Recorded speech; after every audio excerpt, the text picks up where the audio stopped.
সবাইকে আজকের ক্লাসে স্বাগতম জানাচ্ছি। আজকে আমরা তোমাদের বাংলা প্রথম পত্র বইয়ের তোমাদের সিলেবাসের প্রথম যে কবিতা সেই কবিতা নিয়ে আলোচনা করব। খুবই তাৎপর্যপূর্ণ এবং অর্থবহ একটি কবিতা আজকের আলোচ্য বিষয়। আমরা প্রথমে কয়েকটি ছবি দেখব। দেখো, রাষ্ট্রভাষা বাংলা চাই, শহীদ স্মৃতিস্তম্ভ, এরপর দেখো সালাম, বরকত, রফিক, শফিউর, জব্বার। এই যে ছবি, তিনটি ছবি, এই তিনটি ছবি আমরা জানি যে কি সম্পর্কিত। আমাদের ইতিহাসের একটি তাৎপর্যপূর্ণ ঘটনা 1952 সালের যে রাষ্ট্রভাষা আন্দোলন, ভাষা আন্দোলন, সেই আন্দোলনের প্রেক্ষিতে এই ছবিগুলো, তাই না? তো এই ছবিগুলোর মূল উদ্দেশ্য হচ্ছে আমাদের বাংলা ভাষা, অর্থাৎ বাংলা ভাষার মর্যাদা, বাংলা ভাষার যে স্বাতন্ত্র্য বৈশিষ্ট্য, বাংলা ভাষাও যে পৃথিবীর মধ্যে একটি উল্লেখযোগ্য ভাষা, সেই ব্যাপারগুলো এখানে আসলে বোঝানো হয়েছে, তাই না? তো আজকে আমরা কবি আব্দুল হাকিমের বিখ্যাত একটি কবিতা বঙ্গবাণী, এই কবিতা নিয়ে একটু কথা বলতে চাই। আমরা দেখব যে মধ্যযুগের একজন কবি হয়েও বাংলা ভাষার প্রতি কি পরিমাণ আবেগ, কি পরিমাণ ভালোবাসার বহিঃপ্রকাশ কবি আব্দুল হাকিম তার এই বঙ্গবাণী কবিতার মাধ্যমে ফুটিয়ে তুলেছেন। তো যাই হোক, এই কবিতা পাঠ শেষে আমরা কবি পরিচিতি জানবো, নতুন শব্দের অর্থ জানবো, মাতৃভাষার প্রতি মমত্ববোধের প্রয়োজনীয়তা বুঝতে পারবো, সকল ভাষার প্রতি শ্রদ্ধাশীল থেকে নিজ মাতৃভাষাকে কিভাবে গুরুত্ব দিতে হবে তা বিশ্লেষণ করতে পারবো। অর্থাৎ পৃথিবীতে নানান দেশে নানান ভাষা, নানান জাতির মধ্যে নানান ভাষার প্রচলন, এটা স্বাভাবিক ঘটনা। তবে নিজের মাতৃভাষাকে ফার্স্ট প্রায়োরিটি দিয়ে বাকি ভাষাগুলোকেও মর্যাদা দিতে হবে। অর্থাৎ তুমি নিজের মাতৃভাষাকে অবজ্ঞা করে অন্য ভাষাকে প্রায়োরিটি দিলে সেটি কখনোই দেশপ্রেমের বহিঃপ্রকাশ হতে পারে না। তো কবি এই সত্যটি উপলব্ধি করতে পেরেছেন এবং তার সেই উপলব্ধির কথাই বঙ্গবাণী কবিতার মাধ্যমে তুলে ধরেছেন। আমরা প্রথমে কবি আব্দুল হাকিমের কয়েকটি বিষয় জানবো, যেমন তার জন্ম আনুমানিক 1620 সালে। আমি প্রথমে বলেছি কবি আব্দুল হাকিম তিনি মধ্যযুগের একজন কবি। মধ্যযুগ অর্থাৎ বাংলা সাহিত্যের যে যুগ বিভাগ রয়েছে, সেই যুগ বিভাগের মধ্যে তিনটি যুগ অর্থাৎ প্রাচীন যুগ, মধ্যযুগ এবং আধুনিক যুগ।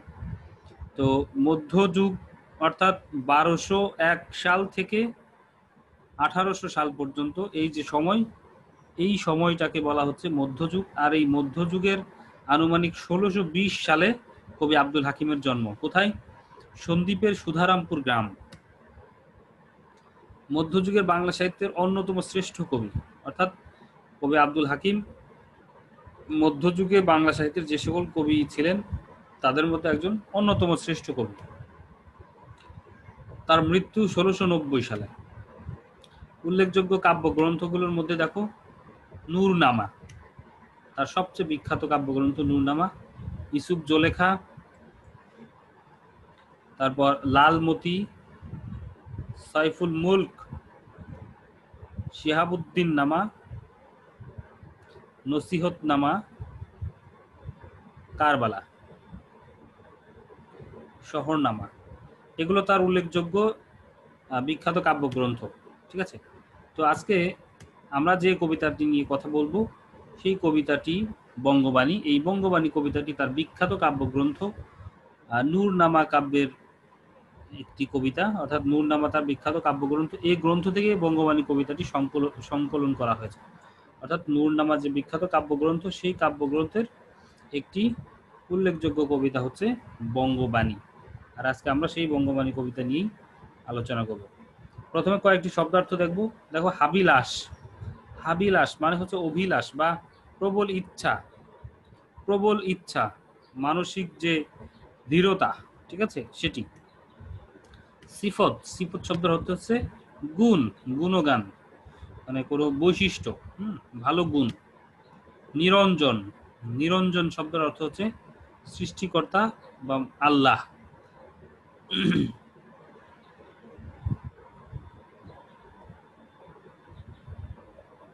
যাক, বাকি শব্দার্থগুলো আমরা কবিতা পাঠের মাধ্যমে বুঝতে পারবো। তো আমরা মূল কবিতার আলোচনাতে এখন যাচ্ছি, সবাই একটু খেয়াল করো। কবি আব্দুল হাকিম বলছেন, প্রথমে দেখো, কিতাব পড়িতে যার নাহিক অভ্যাস, সেসবে কহিল মতে মনে হাবিলাস, তে কাজে নিবেদি বাংলা করিয়া রচন, নিজ পরিশ্রম তোষি আমি সর্বজন। অর্থাৎ তোমরা একটা জিনিস মনে রাখবে, সেটি হচ্ছে যে মধ্যযুগের 1201 সাল থেকে 1800 সাল পর্যন্ত বাংলা সাহিত্যের যে সকল সাহিত্য রচিত হয়েছে তার অধিকাংশ সাহিত্যই ছিল ধর্মকেন্দ্রিক। তারপর মানে ধর্মের বিভিন্ন বিষয়ের ব্যাখ্যা সেখানে ফুটে উঠেছিল, ঠিক আছে। বিশেষ করে ইসলাম ধর্মের যে বিভিন্ন বিষয়, সেই বিষয়গুলোতে আরবি ফার্সি এই শব্দগুলোতে, এই ভাষার প্রতি, এই ভাষাগুলোতে বেশি জোর দেওয়া হয়েছিল। অর্থাৎ এক শ্রেণী মানুষ তারা মনে করতো যে আরবি ফার্সি এই সকল ধর্মীয় ভাষাটাই সবচেয়ে গুরুত্বপূর্ণ ভাষা। অর্থাৎ তাদের যে মাতৃভাষা, সেই সময়কার যে মানুষের মাতৃভাষা বাংলা ভাষা, সেই বাংলা ভাষার চেয়েও অন্যান্য ভাষাকে মানুষ বেশি গুরুত্ব দিত, ঠিক আছে। তো মধ্যযুগে সে সকল, দেখো কবি বলছেন কি যে কিতাব পড়িতে যার নাহিক অভ্যাস, অর্থাৎ যাদের কিতাব পড়ার অভ্যাস নেই, যারা কিতাব পড়তে পারে না, অর্থাৎ বই পুস্তক পড়ার অভ্যাস যাদের নেই, যারা বই পুস্তক পড়তে পারে না, সে সবে কহিল মতে মনে হাবিলাস, তাদের মানে সে সবে কহিল, তাদের জন্য মন, আমার মন বলল, মন ইচ্ছা প্রকাশ করলো, ঠিক আছে। তাদেরকে কিছু কথা বলতে, অর্থাৎ যাদের কিতাব পুস্তক বই পুস্তক পড়তে অভ্যাস নেই, তাদেরকে কিছু কথা বলার জন্য আমার মন ইচ্ছা পোষণ করলো, ঠিক আছে। তে কাজে নিবেদি বাংলা করিয়া রচন, আর সেই কাজে আমি আমাকে নিবেদন করেছি, অর্থাৎ বাংলা ভাষায় রচনা করতে, অর্থাৎ বাংলা ভাষায় সাহিত্য রচনা করতে আমি আমাকে নিয়োজিত করেছি। নিজ পরিশ্রম তোষি আমি সর্বজন, অর্থাৎ আমি নিজে পরিশ্রম করে সবাইকে তুষ্ট করার চেষ্টা করছি। অর্থাৎ তোষি মানে হচ্ছে পরিতুষ্ট করা, মানে কাউকে সন্তুষ্ট করা। তো কবি বলছেন যে আমি নিজে নিজে পরিশ্রম করে সবাইকে সন্তুষ্ট করার চেষ্টা করেছি। অর্থাৎ মধ্যযুগে সাধারণত যে ভাষায় বই পুস্তক লেখা হতো তা জনসাধারণ বুঝতে পারতো না। ওই যে আমি একটু আগে যেটি বললাম, যে সেটি হচ্ছে যে মাতৃভাষা বাংলা, অর্থাৎ বাংলা ভাষার পরিবর্তে অন্যান্য ভাষায়, অর্থাৎ অনেক দুর্বোধ্য ভাষায় বই পুস্তক রচিত হতো, যা সাধারণ জনগণ, একেবারেই যারা সাধারণ জনগণ, তারা তা বুঝতে পারতো না। এই জন্য কবি বলছেন যে কিতাব পড়িতে যার নাহিক অভ্যাস, অর্থাৎ ওই ধরনের ভাষায় রচিত গ্রন্থগুলো পড়ার অভ্যাস আমাদের ওই সময়কার মানুষের মধ্যে ছিল না। তাদের মতে মাতৃভাষায় সহজ সরল করে পুস্তক রচনা করলে তা সকলের বোধগম্য হবে। কবি সেই সত্যটা উপলব্ধি করেছেন যে এরকম বিদেশি ভাষা বা দুর্বোধ্য কোনো ভাষায় গ্রন্থ রচনা করার পরিবর্তে যদি মাতৃভাষায়, অর্থাৎ মানুষের মুখের ভাষায় যদি বই পুস্তক রচনা করা যায়, তাহলেই তারা খুব ভালো মতো সেটা অনুধাবন করতে পারবে। তাই তারা তাদের ইচ্ছার কথা কবিকে জানান এবং কবি মাতৃভাষায় গ্রন্থ রচনায় আত্মনিয়োগ করেন। এই জন্য কবি কি করেন, সেই সকল সাধারণ জনগণের এই সমস্যার কথা তিনি উপলব্ধি করে তিনি মানে ইচ্ছা পোষণ করেন যে তিনি বাংলা ভাষায় বা মাতৃভাষায়, সহজ ভাষায় সবার জন্য গ্রন্থ রচনা করবেন, ঠিক আছে। এরপর দেখো, আরবি ফার্সি শাস্ত্রে নাই কোনো রাগ, দেশি ভাষে বুঝিতে ললাটে পুরে ভাগ, আরবি ফার্সি হিন্দে নাই দুই মত, যদি বা লিখে আল্লাহ নবীর সিফত। অর্থাৎ আরবি ফার্সি ভাষার প্রতি কবির কোনো বিদ্বেষ নেই, কোনো রাগ নেই, অভিমান নেই। অর্থাৎ আরবি ফার্সি এগুলো এক একটা ভাষা, পৃথিবীতে হাজারো ভাষার প্রচলন রয়েছে। তো কোনো ভাষার প্রতি কবির কোনো বিদ্বেষ বা রাগ নেই, অভিমান নেই। কেননা এই ভাষায় আল্লাহ ও মহানবীর সাল্লাল্লাহু আলাইহি ওয়াসাল্লামের স্তুতি বর্ণিত হয়েছে, কিন্তু এসব ভাষা জনসাধারণ বুঝতে পারে না। মাতৃভাষা ছাড়া অন্য ভাষায় জ্ঞান বিজ্ঞান ও সাহিত্য চর্চা কষ্টসাধ্য। নিজ ভাষায় পুস্তক রচিত হলে তাদের আশা পূরণ হবে এবং সহজেই বুঝতে পারবে।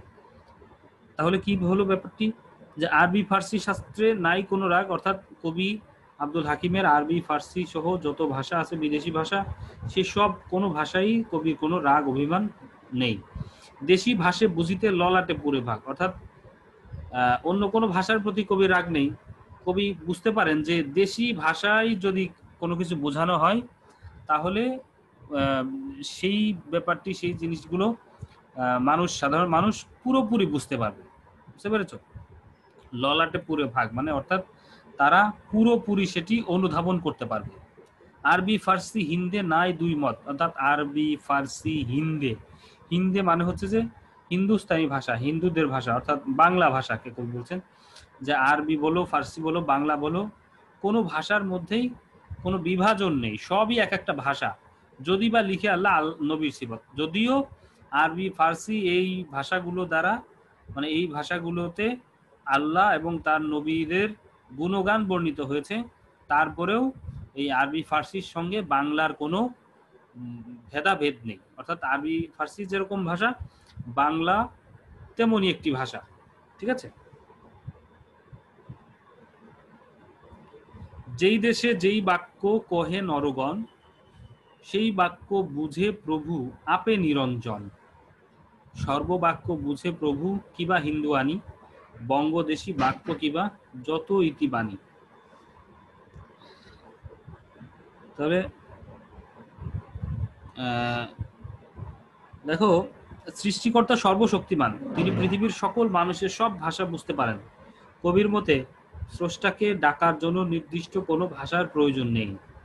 মানুষ তার নিজ নিজ ভাষায় স্রষ্টাকে স্মরণ করলে স্রষ্টা অবশ্যই তা বুঝতে পারেন। অর্থাৎ দেখো, যেই দেশে যেই বাক্য কহে নরগণ, সারা পৃথিবীতে যত দেশ রয়েছে, যত মানুষ রয়েছে, যত জাতি রয়েছে, তারা যে যে ভাষায় কথা বলে না কেন, সেই ভাষা, সেই বাক্য বুঝে প্রভু, অর্থাৎ সেই সকল কথা, সেই সকল বাক্য, সেই ভাষা প্রভু অর্থাৎ সৃষ্টিকর্তা আপে নিরঞ্জন, মানে নিজ ক্ষমতা গুণে তিনি সকল ভাষাই বুঝতে পারেন, সকল মানুষের সকল কথা, সকল ভাষায় তিনি অনুধাবন করতে পারেন। সর্ববাক্য বুঝে প্রভু কিবা হিন্দুয়ান, অর্থাৎ সৃষ্টিকর্তা এত ক্ষমতাবান যে তিনি সর্ববাক্য অর্থাৎ সকল প্রকার বাক্য, কথা, সকল প্রকার ভাষা অর্থাৎ আরবি, ফার্সি, হিন্দি, যত যা আছে, বাংলা, সকল ভাষায় প্রভু বা সৃষ্টিকর্তা বুঝতে পারেন। সেখানে কি বা হিন্দুয়ানি, সেখানে মানে বাংলা তো অবশ্যই তিনি বুঝতে পারেন। এখন অনেকেই ভাবতে পারেন যে ধর্মীয় তত্ত্ব কথাগুলো, কোরআন হাদিসের কথা বাণীগুলো আরবিতে লেখা, সুতরাং আল্লাহ তাআলার সঙ্গে অথবা সৃষ্টিকর্তার সঙ্গে যোগাযোগ করার জন্য একমাত্র আরবি ফার্সি ভাষাই ব্যবহার করতে হবে। কিন্তু কবি সেইখানে এই কথাটি বলছেন যে সৃষ্টিকর্তা তো মহান, তিনি সর্বশক্তিমান, তিনি সকল ক্ষমতার মালিক, সুতরাং তার কাছে হিন্দুয়ানি ভাষা হোক, বাংলা হোক, আরবি হোক, ফার্সি হোক, সকল ভাষায় তিনি বুঝতে পারবেন, এটাই স্বাভাবিক। বঙ্গদেশী বাক্য কিবা যত ইতিবাণী, অর্থাৎ বাংলাদেশের যে বাক্য রয়েছে, বাংলা যে ভাষা, বঙ্গদেশী বাক্য মানে হচ্ছে বাংলা ভাষা, কিবা যত ইতিবাণী অর্থাৎ এই বাংলা ভাষায় রচিত যত ধরনের কথাবার্তা রয়েছে তার সবই সৃষ্টিকর্তা বুঝতে পারেন। তাহলে আমরা কি বুঝলাম এই অংশটুকুতে, যে পৃথিবীতে যত দেশ, যত ভাষা, যত জাতি রয়েছে, যত মানুষ, যত ভাষায় কথা বলুক না কেন, মহান সৃষ্টিকর্তা তিনি তার নিজ গুণে সকল ভাষার অর্থই তিনি বুঝতে পারেন। সেখানে আরবি, ফার্সি, হিন্দুয়ানি, বাংলা কোনো কিছুতেই ভেদাভেদ নেই। বাংলা ভাষায় যত বাক্য, যত কথা রয়েছে, সকল কথাই সৃষ্টিকর্তা খুব সুন্দরভাবেই বুঝতে পারেন। অর্থাৎ কেউ যদি তার মনের আবেগটা, মনের কথাটা সৃষ্টিকর্তার কাছে ব্যক্ত করতে চায়, তো সে যদি তার নিজের মাতৃভাষায় ব্যক্ত করে তাতেও কোনো সমস্যা নেই। অর্থাৎ কেউ যদি সৃষ্টিকর্তার কাছে বাংলাতে নিবেদন করে, বাংলাতে তার মনের কথাগুলো বলে, তাহলে সৃষ্টিকর্তা তার সেই কথা শুনতে পাবেন, তার সেই কথা তিনি বুঝতে পারবেন, তার মনোভাব উপলব্ধি করতে পারবেন। ঠিক আছে? এবার দেখো, মারফত ভেদে যার নাহিক গমন, হিন্দুর অক্ষর হিংসে সে সবের গণ। যে সবে বঙ্গেতে জন্মি হিংসে বঙ্গবাণী, সে সব কাহার জন্ম নির্ণয় ন জানি। অর্থাৎ স্রষ্টাকে পূর্ণভাবে জানার জন্য প্রয়োজন মরমী সাধনা। যারা এ মারফত জ্ঞান সম্পর্কে জ্ঞাত নন, তারাই আরবি ফার্সি ব্যতীত অন্য ভাষাকে হিংসা করে। বঙ্গে জন্মগ্রহণ করেও বাংলা ভাষাকে হিংসা করা মাতৃভাষা বিদ্বেষীদের বংশ ও জন্ম পরিচয় নিয়ে কবি সন্দেহ প্রকাশ করেছেন। অর্থাৎ মারফত ভেদে যারা কোথাও গমন করতে পারে না, ঠিক আছে, অর্থাৎ স্রষ্টাকে জানতে হলে তোমার শরীয়ত মারফত বিভিন্ন ধরনের জ্ঞান প্রয়োজন মানুষের, কিন্তু এক শ্রেণীর মানুষ তারা কেবল সংকীর্ণ একটি গণ্ডির মধ্যে আবদ্ধ থাকে। তারা এই মারফত ভেদে অন্য কোনো ধ্যান ধারণায় প্রবেশ করতে পারে না, এবং সেই সকল ব্যক্তিরাই হিন্দুর অক্ষর হিংসে সেসবের গণ। অর্থাৎ সেই ধরনের মানুষেরাই কি করে, হিন্দুর অক্ষরকে হিংসে করে। হিন্দুর অক্ষর মানে এখানে বাংলা ভাষাকে ইঙ্গিত করা হয়েছে।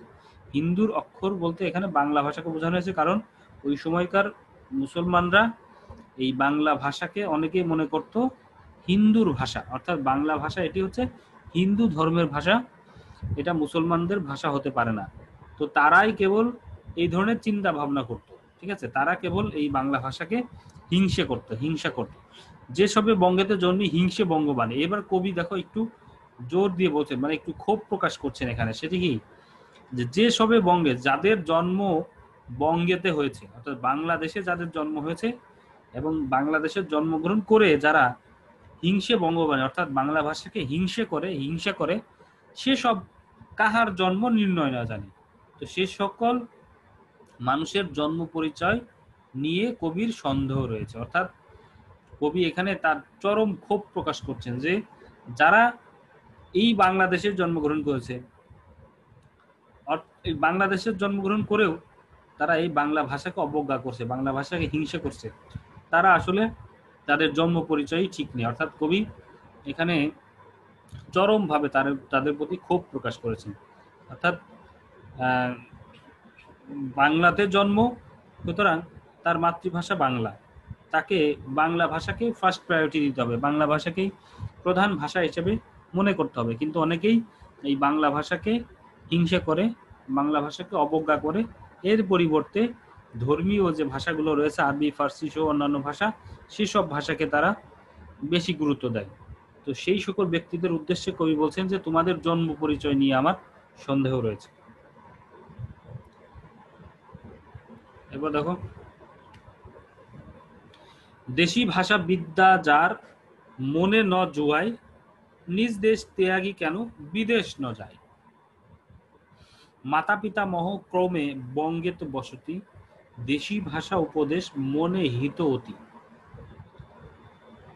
কবি জানতে চান স্বদেশ ও স্বভাষার প্রতি যাদের কোনো মমতা নেই তারা কেন বিদেশ চলে যায় না। বংশানুক্রমে আমাদের এ দেশেই বসতি, এদেশের মানুষের মাতৃভাষা বাংলা। এই বাংলা ভাষার উপদেশ আমাদের হৃদয়কে বারবার জাগিয়ে তোলে এবং কল্যাণ বয়ে আনে। অর্থাৎ দেশি ভাষা বিদ্যা যার মনে না জোয়ায়, অর্থাৎ দেশি ভাষা মানে বাংলা ভাষা, বাংলা ভাষার যে বিদ্যা, বাংলা ভাষার যে জ্ঞান, এই বাংলা ভাষার বিদ্যা বা জ্ঞান যাদের মনটাকে জোয়ায় না, অর্থাৎ মনকে শান্ত করে না, মনকে পরিতৃপ্ত করে না, করতে পারে না, তারা নিজ দেশ ত্যাগী কেন বিদেশ না যায়। তারা কেন নিজের এই দেশ ত্যাগ করে বিদেশ না যায়। অর্থাৎ যে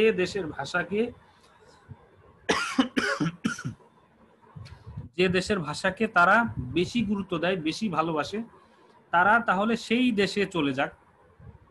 অর্থাৎ এই অংশটুকুতে কবি তার চরম ক্ষোভ প্রকাশ করেছেন যে যাদের জন্ম বাংলাদেশে, বঙ্গতে, যাদের মাতৃভাষা বাংলা, তারা কেন তারা কেন মাতৃভাষার পরিবর্তে অন্য ভাষাকে বেশি গুরুত্ব দেয়। যদি তাদের এই মাতৃভাষার বিদ্যা মনকে পরিতৃপ্ত করতে না পারে, তাহলে তারা যেন নিজ দেশ ত্যাগ করে সেই বিদেশে চলে যায়। অর্থাৎ সেই ভাষার যে দেশ, সেই সব দেশে যেন তারা চলে যায়। মাতা পিতা মহ ক্রমে বঙ্গেতে বসতি, দেশি ভাষা উপদেশ মনে হিত হতো। তো আমরা জানি যে বংশানুক্রমে, অর্থাৎ আমাদের পূর্বপুরুষ বংশানুক্রমে ধারাবাহিকভাবে আমাদের সকলের জন্ম এই বঙ্গেতে, আমাদের সকলের বেড়ে ওঠা এই বঙ্গতে, অর্থাৎ বাংলাদেশে। আর আমাদের দেশের মানুষের, বাংলাদেশের মানুষের মাতৃভাষা হচ্ছে বাংলা। সুতরাং এই বাংলা ভাষার যে উপদেশ, এই বাংলা ভাষার যত তত্ত্ব কথা, জ্ঞান, বুদ্ধি, বিদ্যা, তা আমাদের হৃদয়কে কি করে? জাগিয়ে তোলে।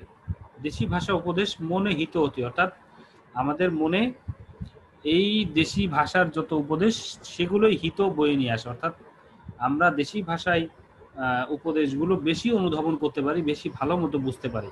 আর এই চরম সত্য যারা স্বীকার করতে চায় না, কবি তাদের প্রতি ক্ষোভ প্রকাশ করেন, কবি তাদের প্রতি অভিমান প্রকাশ করেন, মানে রাগ প্রদর্শন করেন। কেননা এই কবি অতিমাত্রায় দেশপ্রেমিক ছিলেন এবং তিনি তার নিজের মাতৃভাষা, নিজের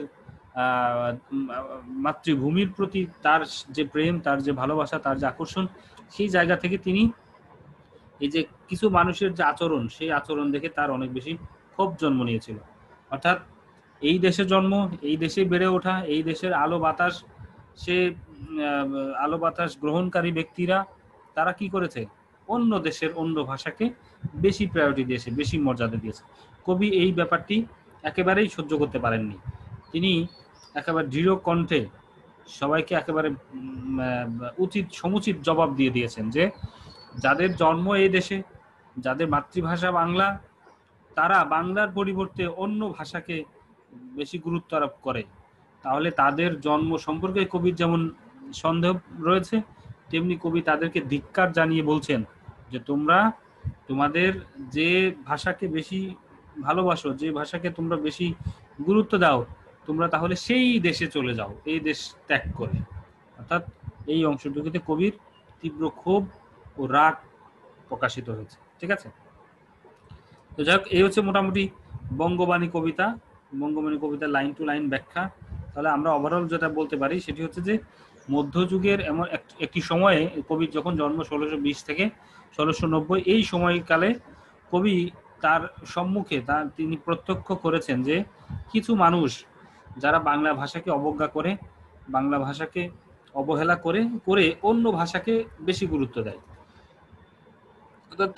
তাদের ধারণা যে ধর্মীয় ভাষা হিসেবে আরবি, ফার্সি এই ভাষাগুলোর মর্যাদা বেশি, এই ভাষাগুলো বেশি পুত পবিত্র।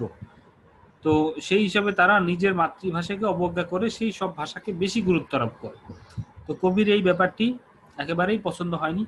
তিনি তাদেরকে বোঝানোর জন্য এই কবিতাটি রচনা করেছেন যে তোমরা আসলে ভুল করছো, তোমরা এই যে একটি বিদেশি ভাষা যেগুলো তোমরা ঠিকমতো অনুধাবন করতে পারো না, বুঝতে পারো না, কিন্তু সেটিকেই তোমরা সবচেয়ে গুরুত্ব প্রদান করছো, সেই সব ভাষাকেই তোমরা বেশি গুরুত্ব দিচ্ছ। কিন্তু তুমি বাংলা ভাষায় যত সহজভাবে এই ব্যাপারগুলো বুঝতে পারবে, অন্য কোনো ভাষায়, আরবি, ফার্সি বা অন্য কোনো ভাষাতে সে ব্যাপারগুলো তুমি তেমন বুঝতে পারবে না। কবি এই কথাটি যেমন বুঝিয়েছেন, তেমনি যারা বাংলা ভাষাকে অবজ্ঞা করে, যারা বাংলা ভাষাকে অবহেলা করে অন্য ভাষাকে আঁকড়ে ধরতে চায়, কবি তাদেরকে ধিক্কার জানিয়ে বলতে চান যে তোমাদের তাহলে জন্ম পরিচয় নিয়ে আমার সন্দেহ রয়েছে।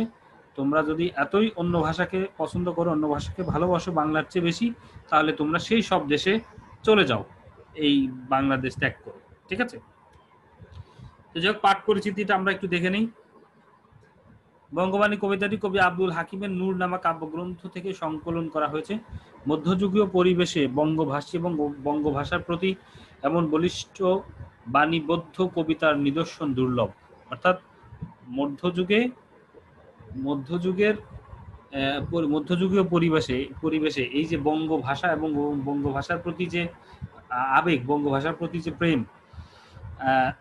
এটা খুব বেশি দেখা যায় না। তো কবি এই কবিতায় তার গভীর উপলব্ধি ও বিশ্বাসের কথা নির্দ্বিধায় ব্যক্ত করেছেন। আরবি, ফার্সি ভাষার প্রতি কবির মোটেই বিদ্বেষ নেই। এসব ভাষায় আল্লাহ ও মহানবীর স্তুতি বর্ণিত হয়েছে, তাই এসব ভাষার প্রতি সবাই পরম শ্রদ্ধাশীল। যে ভাষা জনসাধারণ বোধগম্য নয়, যে ভাষায় অন্যের সঙ্গে ভাব বিনিময় করা যায় না, সেসব ভাষাভাষী লোকের পক্ষে মাতৃভাষায় কথা বলা বা লেখাই একমাত্র পন্থা। এই কারণেই কবি মাতৃভাষায় গ্রন্থ রচনায় মনোনিবেশ করেছেন। কবির মতে মানুষ মাত্রই নিজ ভাষায় স্রষ্টাকে ডাকে, আর স্রষ্টাও মানুষের বক্তব্য বুঝতে পারেন। কবির চিত্তে তীব্র ক্ষোভ এজন্য যে যারা বাংলাদেশে জন্মগ্রহণ করেছে অথচ বাংলা ভাষার প্রতি তাদের মমতা নেই, তাদের বংশ ও জন্ম পরিচয় সম্পর্কে কবির মনে সন্দেহ জাগে। কবি স্বখেদে বলেছেন, এইসব লোক যাদের মনে স্বদেশের ও স্বভাষার প্রতি কিছুমাত্র অনুরাগ নেই, তারা কেন এদেশ পরিত্যাগ করে অন্যত্র চলে যায় না? বংশানুক্রমে বাংলাদেশেই আমাদের বসতি, বাংলাদেশ আমাদের মাতৃভূমি এবং মাতৃভাষায় বর্ণিত বক্তব্য আমাদের মর্ম স্পর্শ করে। এই ভাষার চেয়ে হিতকর আর কি হতে পারে? তাহলে সবাই ক্লিয়ার ব্যাপারটা কি? যে কবি আব্দুল হাকিম, তার যেমন বাংলা ভাষার প্রতি মমত্ব রয়েছে, বাংলা ভাষা নিজের মাতৃভাষা, এই ভাষার প্রতি প্রেম ভালোবাসা রয়েছে, তেমনি অন্য ভাষার প্রতিও কবির কোনো রাগ বা বিদ্বেষ নেই, কোনো অভিমান নেই। বুঝতে পেরেছো? বিশেষ করে আরবি, ফার্সি এই সকল ভাষার প্রতিও কবির কোনো বিদ্বেষ নেই, কারণ তিনি ভালো করে জানেন যে এই ভাষাগুলোতেই মহান আল্লাহ এবং তার নবী রাসূল সাল্লাল্লাহু আলাইহি ওয়াসাল্লামের স্তুতি অর্থাৎ গুণগান বর্ণনা করা হয়েছে। সুতরাং সব মানুষ এই সকল ভাষার প্রতি একটু বেশি শ্রদ্ধা পোষণ করে। তবে এই সকল ভাষা যেহেতু আমাদের মাতৃভাষা নয়, সুতরাং এই সব ভাষায় সমস্ত কথা, সমস্ত যে ভাব, সেই ভাবগুলো মানে আমাদের সবার মানে পরিপূর্ণভাবে বোঝার কথা না। বুঝতে পেরেছো? অর্থাৎ যে ভাষা জনসাধারণের বোধগম্য নয়, এই যে আরবি, ফার্সি বা বিদেশি যে ভাষা, সেই সব ভাষা তো একেবারে সাধারণ মানুষের বোধগম্য হয় না। সুতরাং সাধারণ মানুষের বোধগম্য হওয়ার জন্য মাতৃভাষায় গ্রন্থ রচনা করা দরকার। কবি সেই সত্যটা উপলব্ধি করেছেন, এ কারণে তিনি মাতৃভাষায় গ্রন্থ রচনায় মনোনিবেশ করেছেন। অর্থাৎ এরপর কবি আবার বলেন যে কবি মনে করেন যে মানুষ মাত্রই নিজ ভাষায় স্রষ্টাকে কি করবে? স্মরণ করবে, স্রষ্টার উপাসনা করবে, স্রষ্টাকে ডাকবে, আর স্রষ্টাও তার সেই কথা, মানুষের সেই বক্তব্য, সে যে ভাষায় হোক, বাংলা, আরবি, ফার্সি, হিন্দি, যত ইংরেজি, যত ভাষায় হোক না কেন, স্রষ্টা সেই বক্তব্যটা বুঝতে পারবেন। কবির চিত্তের তীব্র ক্ষোভ এজন্য যে যারা বাংলাদেশে জন্মগ্রহণ করেছে অথচ বাংলা ভাষার প্রতি তাদের মমতা নেই, তাদের বংশ ও জন্ম পরিচয় সম্পর্কে কবির মনে সন্দেহ জাগে। অর্থাৎ অন্য ভাষার চর্চায় কবির কোনো সমস্যা নেই। অর্থাৎ যে কেউ যে কোনো ভাষার চর্চা করতে পারে, তবে মাতৃভাষাকে অবজ্ঞা করে, মাতৃভাষাকে ছুঁড়ে ফেলে দিয়ে যদি অন্য ভাষার প্রতি এত বেশি মমতা কেউ দেখায়, তাদের প্রতি কবির এই ক্ষোভ। কবি তাদের জন্ম পরিচয় ও বংশ পরিচয় সম্পর্কে সন্দেহ পোষণ করেন। কবি একেবারে স্বখেদে বলেছেন, অর্থাৎ ক্ষোভ প্রকাশ করে বলেছেন যে এই সব লোক যাদের মনে স্বদেশের ও স্বভাষার প্রতি কিছু মাত্র অনুরাগ নেই, তারা কেন দেশ পরিত্যাগ করে অন্যত্র চলে যায় না। অর্থাৎ বুঝতে পারছো যে কত মানে কি পরিমাণ ক্ষোভ বা রাগ হলে কবি এই ধরনের কথা বলতে পারেন, যে যারা তাদের নিজ মাতৃভাষার যে মাতৃভাষা বা স্বদেশ, মাতৃভূমি, তাদের প্রতি, এই মাতৃভাষা মাতৃভূমির প্রতি যাদের কোনো অনুরাগ বা প্রেম, প্রীতি, ভালোবাসা, আকর্ষণ নাই, তারা কেন তাদের সেই দেশ ছেড়ে অন্য দেশে চলে না যায়? ঠিক আছে? কেননা তারা স্বীকার করুক বা না করুক, বংশানুক্রমে অর্থাৎ একেবারে পূর্বপুরুষ থেকে শুরু করে এখন পর্যন্ত আমরা, আমাদের জন্ম, আমাদের বংশ বিস্তার সবই এই বাংলাদেশেই। অর্থাৎ বাংলাদেশেই আমাদের বংশানুক্রমে বসতি। অর্থাৎ বাংলাদেশ আমাদের মাতৃভূমি, মাতৃভাষায় বর্ণিত বক্তব্য আমাদের মনকে ছুঁয়ে যায়।